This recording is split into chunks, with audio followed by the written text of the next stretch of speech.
குவிக்காக சுட சுட மீன் குழம்பு எப்படி பண்ணுறதுன்னு பார்க்கலாமா? மீன் குழம்பு இன்றைக்கி சட்டியில் செய்யலாம். சட்டியில் எண்ணெய் சேர்த்துட்டு எண்ணெய் நல்லா காஞ்சதும் கடுகு, சீரகம், வெந்தயம், கருவேப்பிலை, பூண்டு, ஒரு 4 பச்சை மிளகாய், 2 மீடியம் சைஸ் வெங்காயம், தேவையான அளவுக்கு உப்பு சேர்த்து நல்லா வதக்கிக்கோங்க.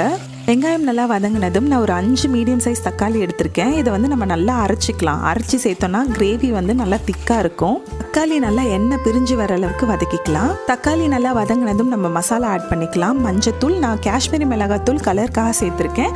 ஒரு 3 ஸ்பூன் குழம்பு மிளகாத்தூள், தனியாத்தூள் இதெல்லாம் சேர்த்து மசாலாவை நல்லா குக் பண்ணிக்கோங்க.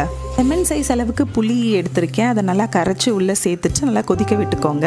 இப்போது கிரேவிக்கு தேவையான அளவுக்கு தண்ணி ஊற்றிக்கோங்க. இது கூடவே கொத்தமல்லியும் சேர்த்து நல்லா கொதிக்க விட்டுருங்க.